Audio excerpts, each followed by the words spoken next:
After the battles of Red Cliffs and Yiling, the realm was firmly divided among the three kingdoms of Wei, Shu, and Wu.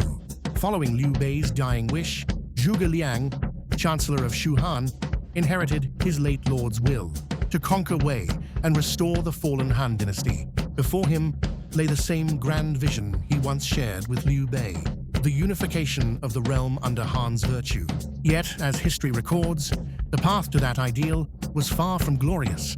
Zhuge Liang launched 5 separate northern expeditions, but each ultimately drained Shu's limited resources without lasting success. Though he was one of his era's greatest strategists and administrators, the campaigns faltered against Wei's overwhelming strength and the formidable terrain of the Qinling Mountains. Shu, confined to the single province of Yi, could not match the vast lands, population, and supplies of Wei, which controlled the Central Plains. Militarily, his expeditions achieved little, yet Zhuge Liang demonstrated unmatched administrative brilliance, stabilizing Shu's government, ruling the people with strict yet fair laws, and managing scarce resources with efficiency and discipline. Perhaps his greatness lies not in battlefield triumphs, but in his ability to preserve the state of Shu Han, maintaining order and vitality in a nation destined for decline. Comparative analysis, Han Xin and Zhuge Liang. Zhuge Liang is often compared to Han Xin. Both were hailed as military geniuses of their times. Yet, while Han Xin helped Liu Bang unify the realm and found the Han dynasty, Zhuge Liang's northern campaigns failed to bring victory. Where did this difference arise? Zhuge Liang combined the administrative skill of Xiao He and the strategic insight of Zhang Liang, but he lacked Han Xin's extraordinary talent for field command and tactical execution.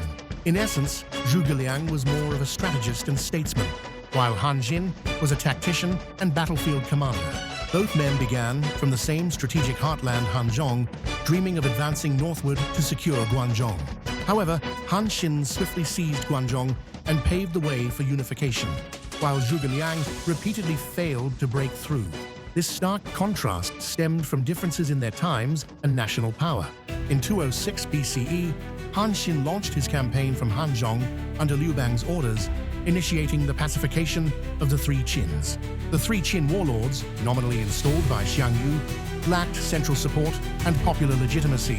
Han Xin, facing scattered and disorganized enemies, exploited deception, pretending to repair the Jiangdao route to distract the foe, then launched a lightning offensive to seize Guanzhong before the defenders could respond. His rapid conquest allowed Liu Bang to absorb the region's vast manpower and resources. In contrast, Zhuge Liang began his northern expeditions in 228 CE, aiming for the same region. Though he used Hanzhong as his forward base, he never managed to hold Guanzhong securely. His campaigns unfolded amid the Three Kingdoms era, a time of entrenched states and hardened defenses. Shu was hopelessly outmatched in population, food, manpower, and supplies. Wei, since its founding, had fortified Guanzhong and built a powerful centralized administration. Even if Zhuge Liang seized some territory by surprise, sustaining it would require prolonged warfare and stable supply lines. But Shu's armies had to cross the Qinling Mountains, making logistics their greatest weakness. The long, vulnerable routes meant food and munitions could not keep pace with his army's advance. Ultimately, repeated shortages forced Zhuge Liang to withdraw each time before delivering a decisive blow.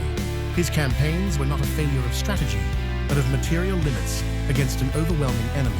Han Xin fought in a chaotic age where defeat could still lead to opportunity. Zhuge Liang, however, lived in a structured era of established kingdoms, where one defeat could spell the end of a nation.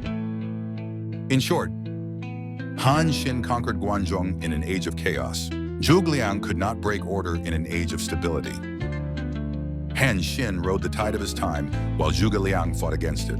Their decisive difference lay not in talent, but in the latitude history allowed them. In the end, Zhuge Liang fell ill and died at Wuzhang Plains during his 5th expedition. With his death, Shu's long-cherished dream of restoring the Han dynasty faded. The grand mission left, forever incomplete. Though he could not turn his ideals into reality, Zhuge Liang's loyalty, devotion, and selfless service remain immortal. He was the trusted minister every ruler desires, and perhaps the last true idealist who gave everything for a cause greater than himself.